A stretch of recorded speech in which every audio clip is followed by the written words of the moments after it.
Welcome to the Kindness Project, the podcast designed to share stories of kindness and share how kindness can make positive change in our world, one small act at a time. In this week's episode of the Kindness Project, we talk about academia, castles, and we have part 2 of our interview with Paul Hutchings from Refugee Support Europe. Welcome to the Kindness Project. I'm joined by a girl with a glasses chain and a man that's just wandered off to top up his coffee. We've been left alone, Russ.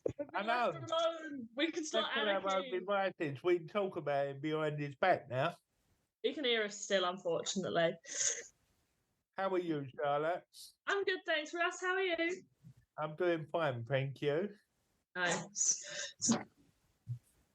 I was trying to think about what to talk about. What can we talk about on this Kindness Project episode?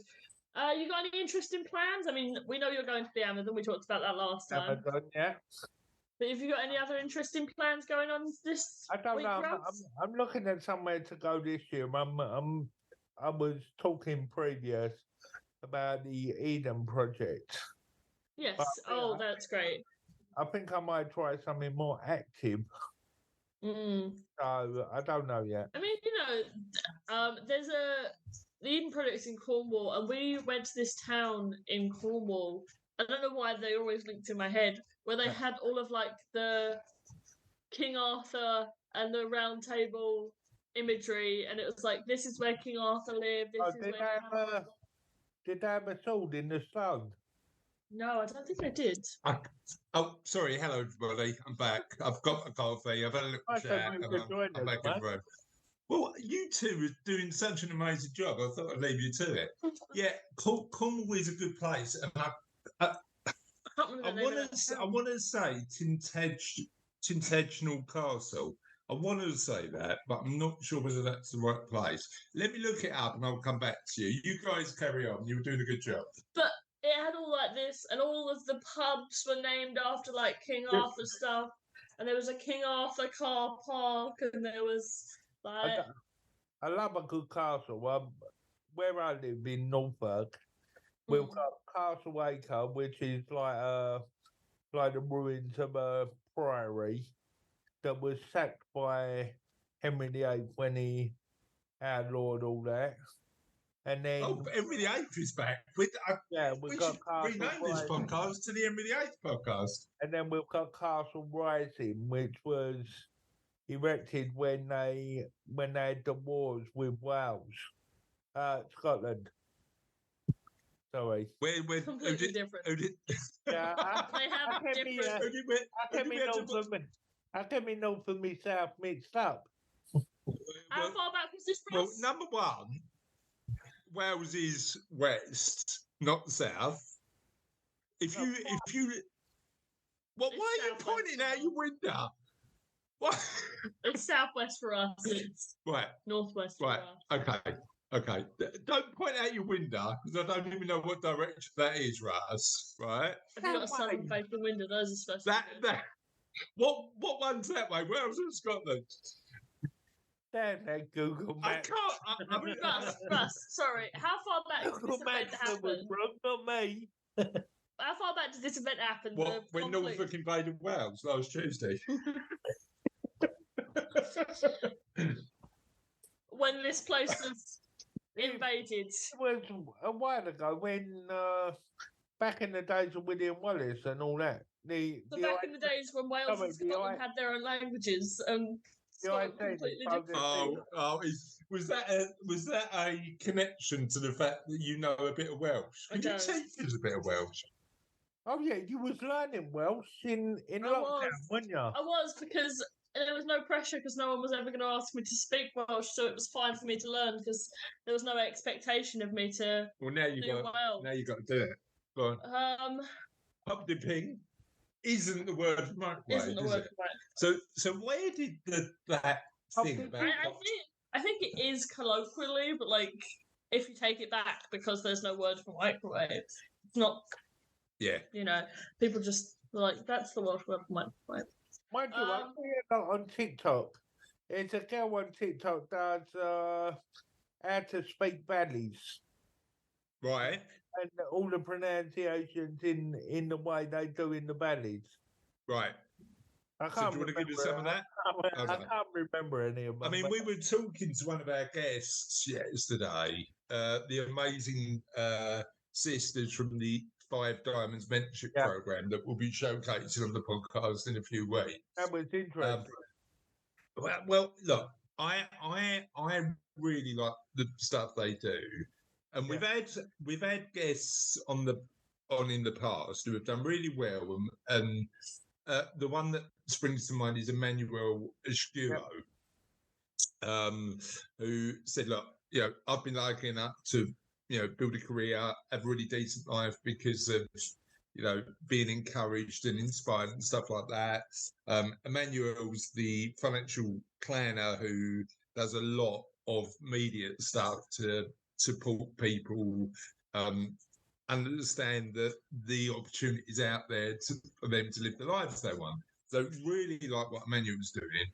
But the guys at the sisters at Five Diamonds are all about helping people work out how to get in actually quite challenging careers through practical experience. And I think part of it, Russ, I don't know if you got this impression, was like make it less intimidating. Because if you're from an environment which is like a sort of where there's not a lot of aspiration, and you want to be a lawyer, the jump seems too big sometimes, doesn't it? I was only talking to someone about this the other day, and how things have changed now from my nurse that comes out fortnightly.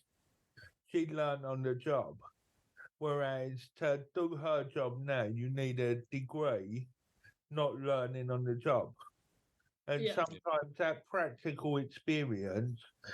I've had both kinds of nurse. I've had one that university qualified, and I find the ones that have been trained in the job have a better bedside manner than the ones from university. Yeah, interesting. I think the thing is with the practical experience is that like there are probably courses out there that teach you by practical experience, but like for a lot of the higher level, like harder entry careers, teachers and career advice people will turn around and go, they're not going to look highly upon you if you do a practical course. You need to do the exam stuff. I had that.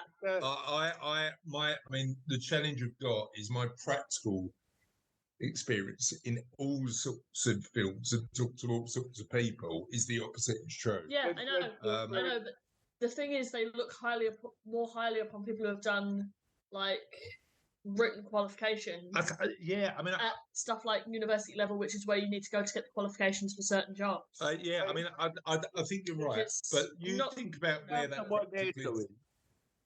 There's a lot of that sort of thing aimed at university students moving up, but not in the age range that they're offering it. Yeah, upwards. I think you're absolutely right in some of the professions where they provide mentorship, right? So medicine and law, you because of the formal nature of the way it works, you need to go to uni. You need to go to uni. Right. However, apart from medicine and law, potentially I don't know. I mean, you can be a politician without any qualifications, can't you? As long as you get voted in, that's But apart from medicine and law, the barriers like accountancy. You can do an accountancy apprenticeship, start as a bookkeeper at an accountancy firm, and then move up from there. You can do night school accountancy. It's not hard to enter. To get good, you need to do like financial planning. To get really good, you need to get some really. That all comes with experience, doesn't it? That's not. And the professional qualifications, but not the purely academic ones. You can do them on the job. Doctor, you come out of university, you're not a master doctor, are you? You just know how to do the job. With experience comes that.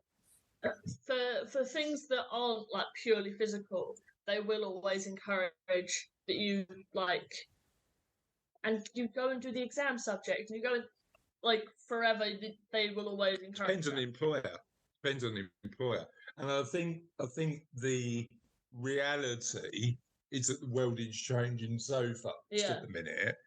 Understanding the tools that are going to apply, and this is the problem with any. And I'm not decrying academia, by the way. I think academia is really important. I know you like academia because it's comfortable. I think part of the challenge you've got is the world is changing so fast that being comfortable isn't always the right route to take. Does that make sense? Yeah. So being comfortable because it's a clear path, actually AI will be changing and it might not be AI, we just don't know yet, but there are sort of trends that mean that we need to not only be good at what we want to do as a profession, but we also trends. Sorry? Forever there's been trends. 100%, and forever there's been change. You know, people were comfortable with the way they printed books, and then the printing press came along, and suddenly it was like there was thousands of people out of a job. Johannes Gutenberg. Yeah, great guy. Yeah. Great guy, good guy. Gutenberg. Did you know Gutenberg, Russ? No. He was a good guy. You 14th think century? Yeah, a nice fella. Yeah. That time.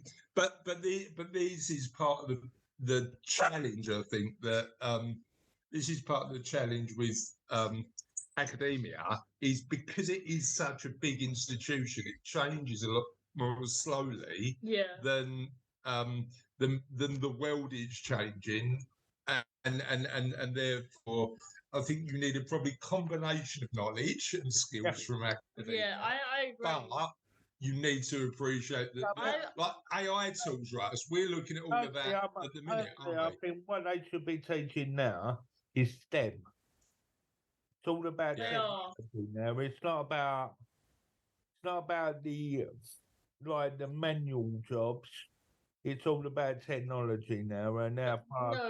No, they push them incredibly hard nowadays. Yeah. So, what do you think?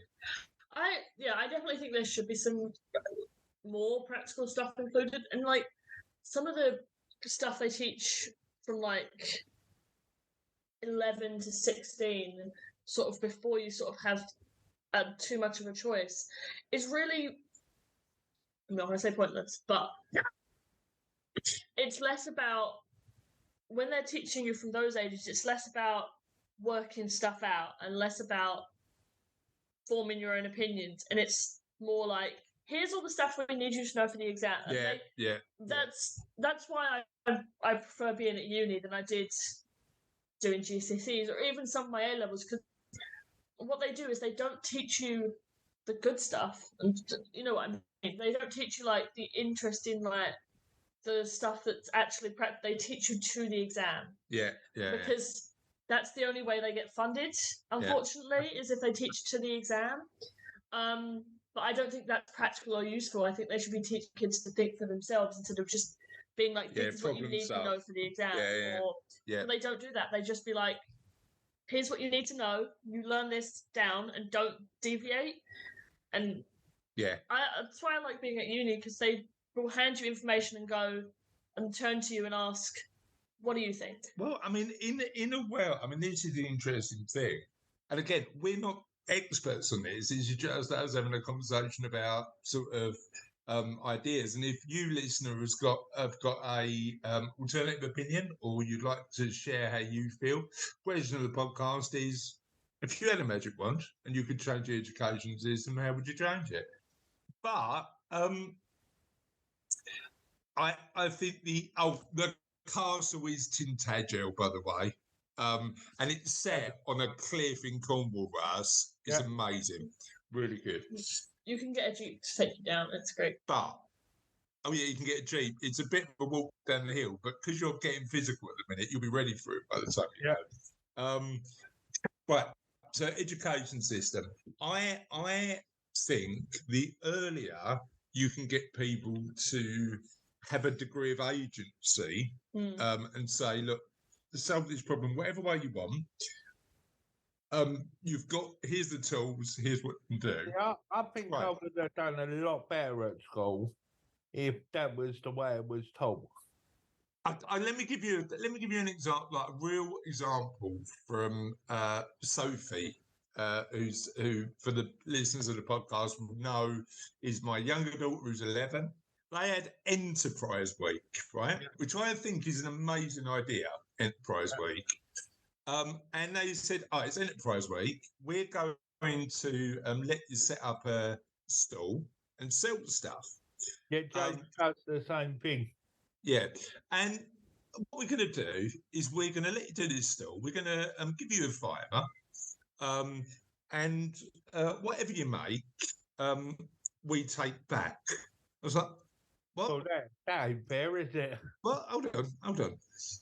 Oh, school, you can have your £5 back, but surely if we're teaching kids to be enterprising, they should earn the rewards of their enterprise. Now, the reality, Russ, why didn't they just ask the parent for the £5 and then the child makes whatever over the top? Well, exactly. The reality is that we spent money on like buying stuff for the stall, and every, like, there was 3 of them on the stall, and they did a really good job, by the way. They did like marketing and like all this stuff. But I think the interesting thing is, what are you teaching them if the school gets the money back? Yeah, you're not teaching them anything. The school doesn't need the extra money. I can understand the initial work. I can understand the work. No, that's not. What are you teaching them? Just teaching them that, like, I think it's the wrong thing they're teaching them, that, like, they're putting in the work and they're getting nothing out of it. I can understand. Well, it's the wrong lesson. And let's be fair, and we talk about this quite a lot. It's not only about the money. You know, I think getting the right balance in life between money, happiness, well-being, time spent with the people you love, even Russ, because I love Russ. Well, we love Russ. I love Russ. But putting in the time and getting no reward for that, whether it be money or whatever kind of reward. You see how he quickly skirted over the fact that we love you, Russ. Hey, Russ, we love you. Love, Russ. I love you both too. Oh, yes. Result. Oh, you can imagine your theory now. You're right. It's getting a bit dusty in it, Russ. Right.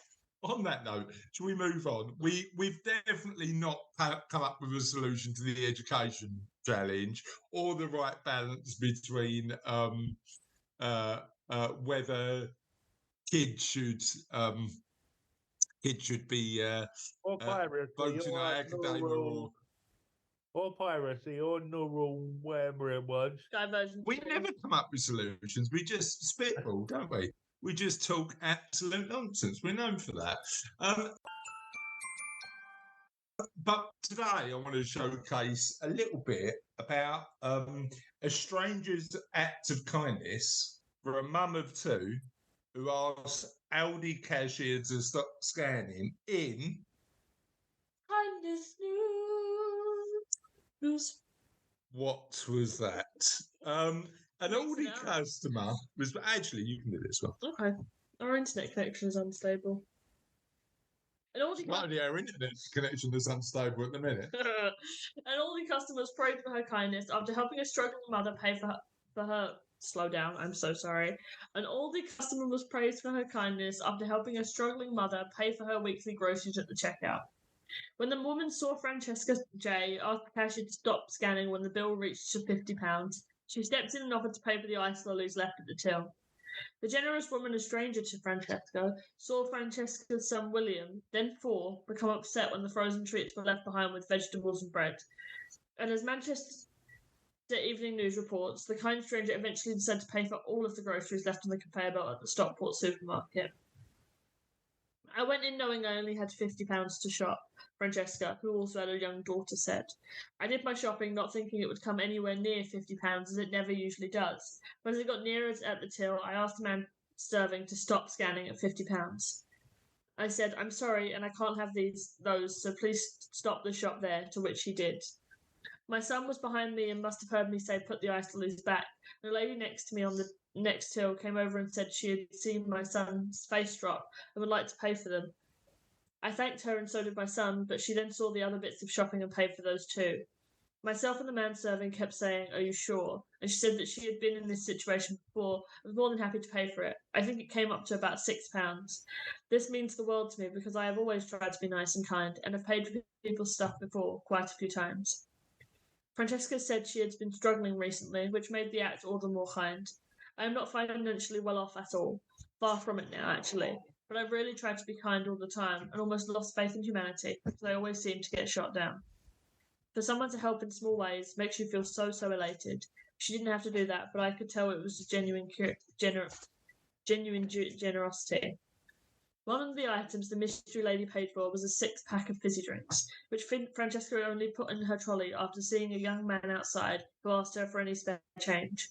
As she had no cash on her, instead she offered to buy him a drink, but hadn't realised the cost of her shopping had risen, meaning she wouldn't be able to afford the usual shop. I gave the lad outside his drinks, and he was really shocked I'd gotten him a 6-pack. I told him he wouldn't have had them if it wasn't for the lady getting the rest of my shopping. We looked for her, but she drove off. I absolutely love that. That is somebody who, I think sometimes we can underestimate the fact that there's a lot of people struggling out there, and with the cost of living going up significantly at the minute, we all need to do what we can to help out. And the fact that the woman who had very little herself was trying to help somebody else. Yeah. What do you think? Yeah, it's really and you look at that and you go, she knew she only had 50 quid and she said she'd help him anyway. Yeah. And you also look at how little it costs to help those two people. Like £6 was all that woman put in. That was enough to help those two people. I'm not saying that's all she put in. I'm that's all it took for those people to. But there are people out there, Charlotte, who are trying to feed their families on 50 quid. It's just. So I think if we can use that opportunity to just find ways that we tiny things that can help others, I think it's so important. So well done, that lady. I love that. Somebody who's doing some big things that we talked about. I'm getting quite good at these connections. I'm quite enjoying getting the transitions in. Somebody who's doing some big things there, loads of other people, is Paul Hutchings from Refugee Support Europe. And in the second part of the interview today, we share a bit more about the amazing work he does and his brilliant projects. And this was the interesting thing, because I know at the event that I was lucky enough to go to, you told that story, and in my head, that element of human dignity that choice gives, as opposed to just a bag of stuff, that human dignity. And I think you shared a story about somebody really, really getting a lot from the experience of choice around that. So how important is that when you're thinking about doing this sort of stuff? Respecting somebody's dignity and making sure that it doesn't feel like a degrading experience to receive. How do you model that when you're thinking about what you do for people? I mean, it's something that we stumbled on. I think, like a lot of people, when you see people need help, you think, oh, what stuff can I give them? Yeah. But actually, what you need to think about is how can I give this stuff to people? Yeah. And we spend a lot of money on food and hygiene items because we give it away for free. And in Moldova, it's something like £25,000 a month goes out. But actually, the food and hygiene items that we give people, they're a vehicle for offering something else. Now, the people come to us because they know they're going to get free food and hygiene items. Yeah. They come to us, but what they do, what they do get is they get a warm welcome. And for people who are new to the centre, you can see this. It's a transformative experience, and it's not because they're getting free things. And you can see people. Now, imagine that you are someone who has been running a business. You've had your own home. You're a head of a household. You have a history. You have your life, which has all been torn away from you, and now you're very dependent on people to help you. So you arrive and you think, how am I going to get treated in this place? You're anxious, you're stressed, you're feeling like it might be degrading because you're there kind of like expecting charity. And what we want to do is say, people, no, welcome, you have a choice here, and here's an experience which is just a bit like normal life. So whatever chaos is going on outside that house, outside that door, here everything is calm. You've got smiley volunteers who want to help. We've got a beautifully laid out market, which just looks like a normal thing. Choose what you want. And if you just want to take snacks, just take snacks. If you just want to take bulk up, it's only got stuff that people want. And you see them leaving, and they're grateful. And we don't do it for the gratitude. In fact, if people complain, fantastic. I love it when people complain because it feels like at least that their spirit isn't broken. And you see people looking at labels, chatting to each other. What should we get? How should we spend our money? And it's normal stuff, right? It's normal stuff. That's the issue for refugee people who are refugees. It's really difficult with the language around this, but let's say people who are people on the move, who all that normality's gone. All those hopes, dreams, futures, is all the cards have been thrown on the table. They don't really know what's going to be like, but at least here, it's back to a bit of normality, and that is where the food and hygiene items. It's so important. And I suppose there's that element of being in a place where they feel welcomed and respected as well. That's an important part. I suppose we've sort of one of the big things that I was wondering about is for you as an organisation how to make those decisions. So as you said, there's millions of migrants in the world. There's a number of places you could choose to help. And I know you're doing some work in Turkey at the minute, and I'm interested in finding a little bit more about. But how do you make the choice, and how do you decide what impact you're going to have when you're thinking about what to do?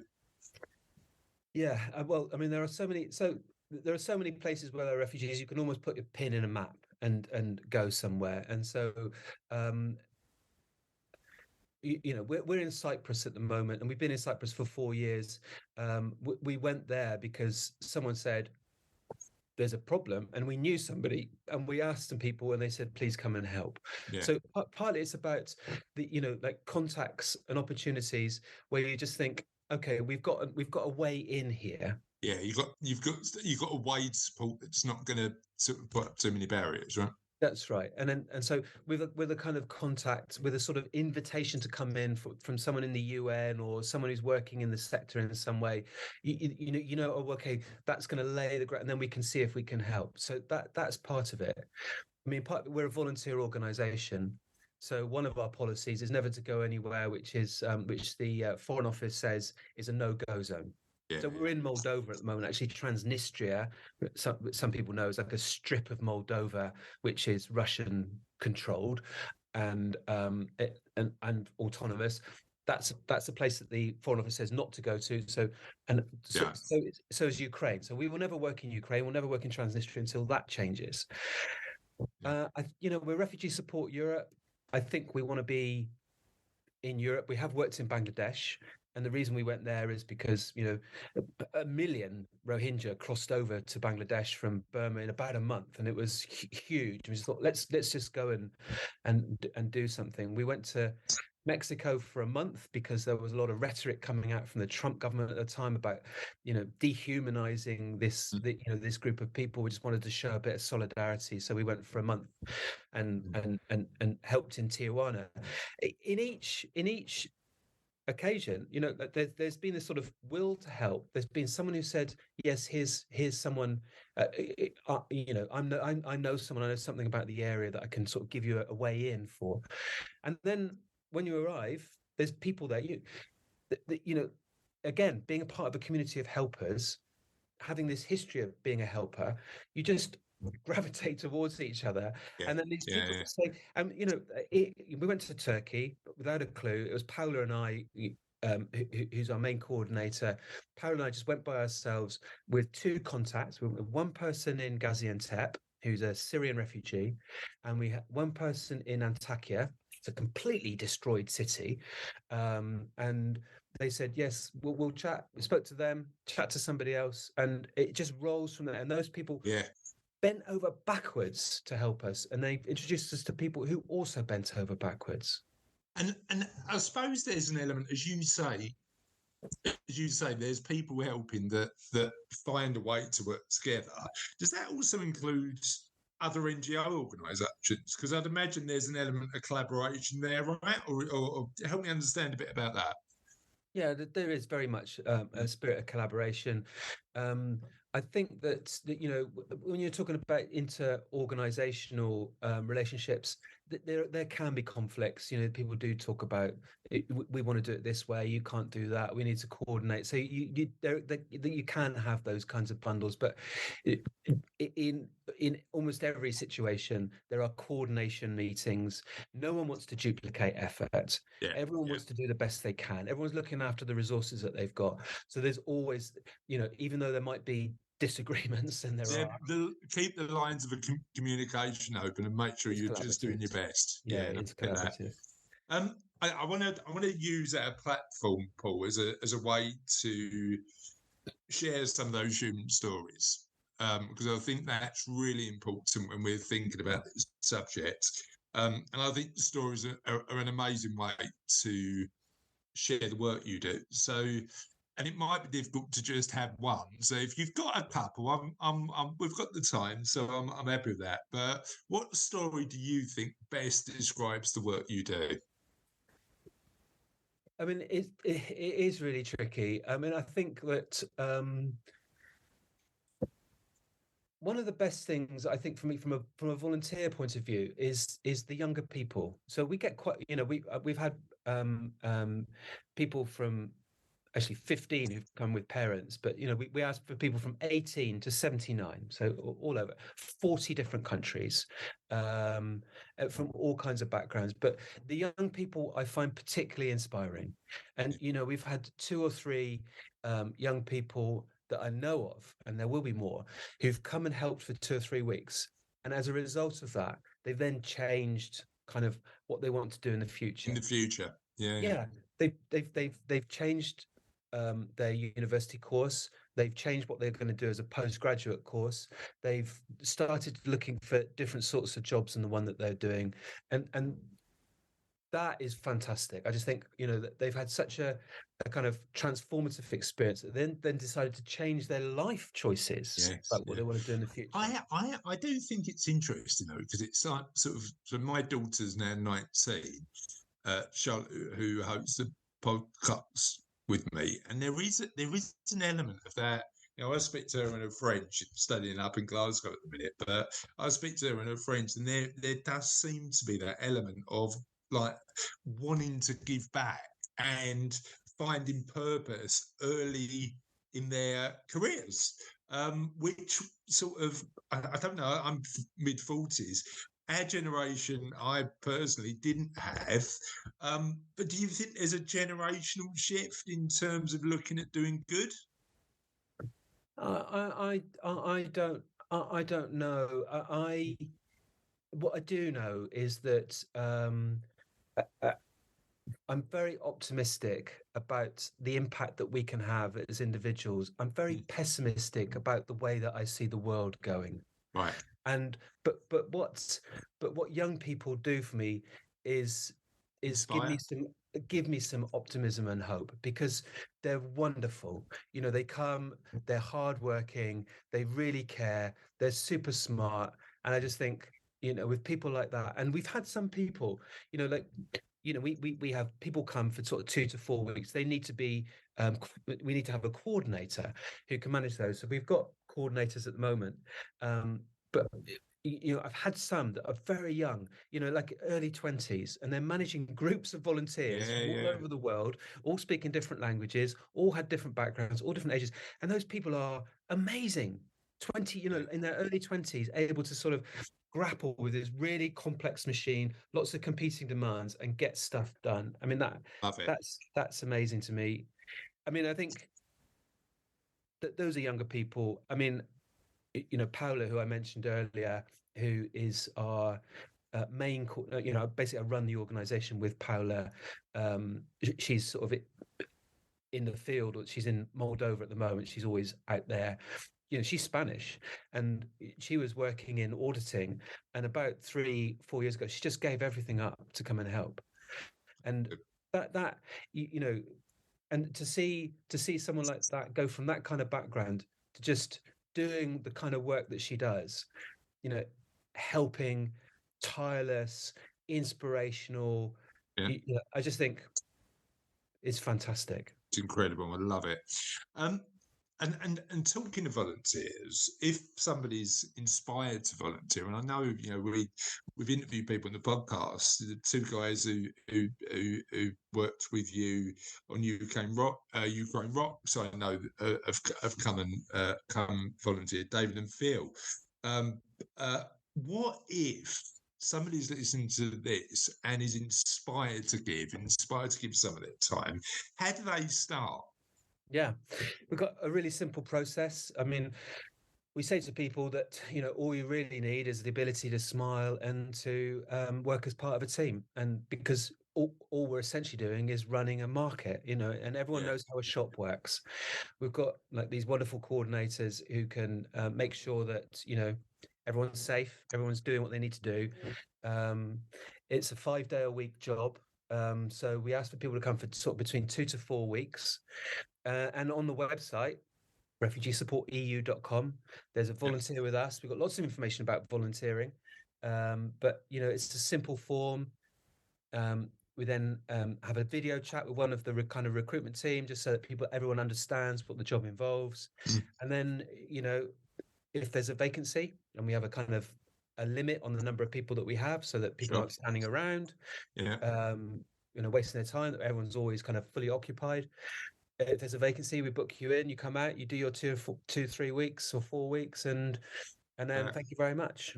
And how does that look in terms of numbers? Is that, how many volunteers have you got? Have you got waiting list? How's it working at the minute? Summer's normally pretty good. People have got holiday time. We need people in Moldova right now, so we've got a bit short there. Cyprus, so it's about 6 people in each country that we need. And so what we're looking for is about 12 people a month in each country. Okay, that's great. That's good to know.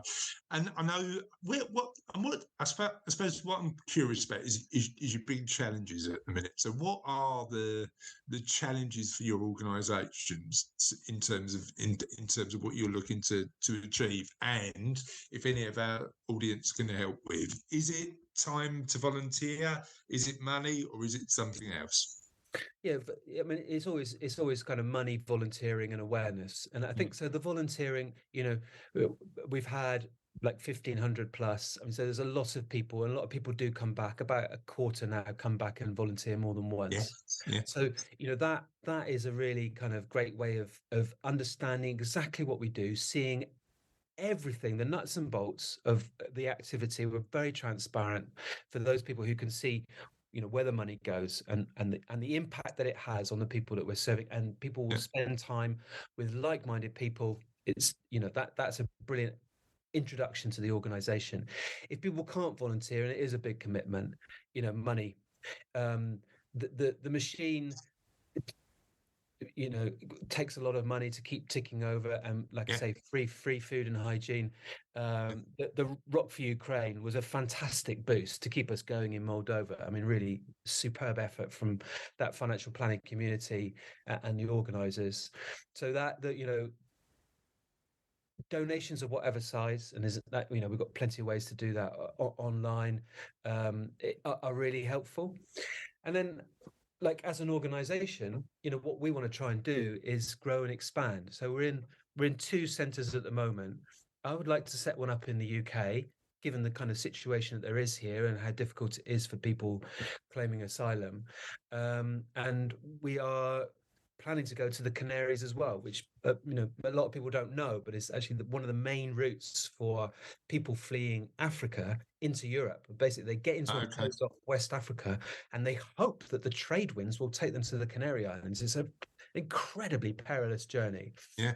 But then they get there, and the Canaries, life is really tough for them, and a lot of them are stuck there. So we're going to see. So that would give us 4 centres, and then the ability to respond to emergencies. And like we were in Turkey for 5 weeks, a terrible situation, but just to go and do something, just to say, like, you're not alone. Here's something that will help. Yeah. Yeah, no, I absolutely love that.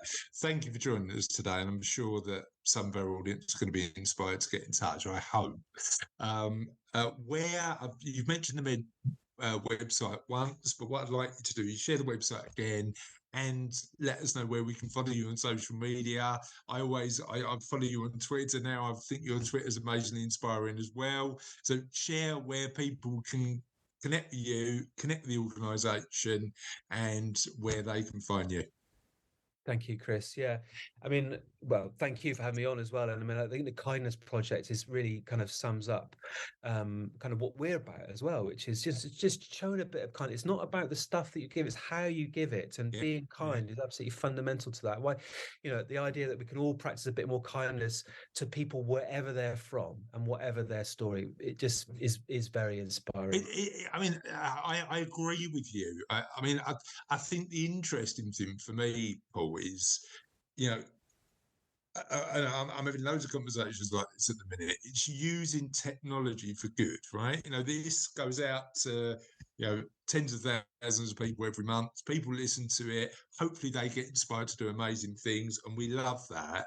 I think you're right. I think what technology has done, if we let it as humans, because that's a big thing, is remove empathy, nuance, and subtlety. And we need as humans to bring that back in some of the conversations we have.